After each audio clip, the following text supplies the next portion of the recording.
একটি বস্তুর ক্রয়মূল্য ও বিক্রয়মূল্যের অনুপাত 10:11। শতকরা লাভ কত নির্ণয় করতে হবে। আমরা ধরে নিচ্ছি যে ক্রয়মূল্য হচ্ছে 10 টাকা, বিক্রয়মূল্য হচ্ছে 11 টাকা। তাহলে ক্রয়মূল্য কত হলো? ক্রয়মূল্য 10 টাকা, কারণ ক্রয়মূল্য শুরুতে আছে, তাই প্রথমটা ইচ্ছে মতো ধরে নেওয়া যাবে, কারণ ধরি শব্দটা লেখা হয়েছে, যা ইচ্ছে ধরে নেওয়া যাবে। এখন আমরা লিখছি বিক্রয়মূল্য। তাহলে বিক্রয়মূল্য কত হলো? বিক্রয়মূল্য হচ্ছে 11 টাকা। খুব সহজ। এবার এক্ষেত্রে ক্রয় মূল্য অর্থাৎ কেনার দামের থেকে বিক্রির দাম অর্থাৎ বেচার দামটা বেশি হয়েছে, সেক্ষেত্রে লাভ হচ্ছে। লাভ কত টাকা? 11 টাকায় বিক্রি করেছি, 10 টাকায় কিনেছে, তাহলে লাভ হচ্ছে তার 1 টাকা। সহজ হিসাব, লাভ 1 টাকা। এখন শতকরা লাভ বের করাতে হবে।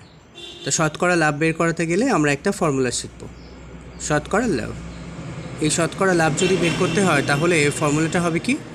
যেহেতু আমরা লাভ বা প্রফিট বের করছি, তাই ওপরে এই দাগের ওপরে এখানে লাভ বসবে আর নিচে বসবে ক্রয় মূল্য। কেন? কারণ ওই 1 টাকা লাভ করাতে গিয়ে কত টাকা খরচ করতে হয়েছিল প্রথমে, অর্থাৎ ক্রয় মূল্যকে বোঝাচ্ছে, তার সাথে গুণ করিয়ে দিতে হবে 100-কে। এখন এখানে শতকরা লেখা আছে, তাই পার্সেন্টেজ সাইন বা চিহ্ন এখানে না বসানোই ভালো।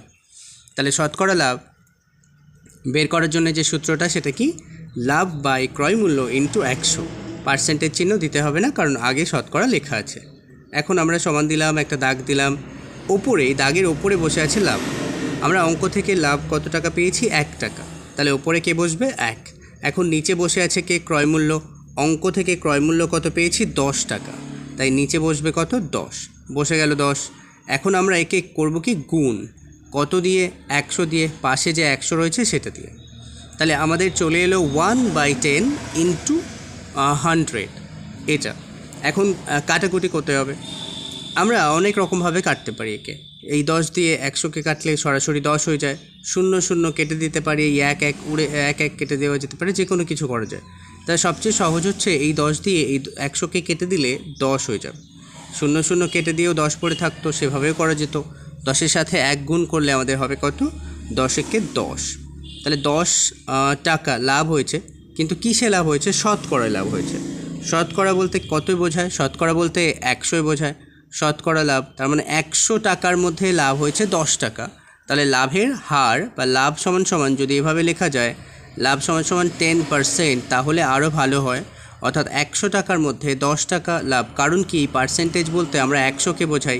সবসময় এই যে সাইনটা রয়েছে, এটা পার্সেন্টেজ সাইন বা শতকরা চিহ্ন।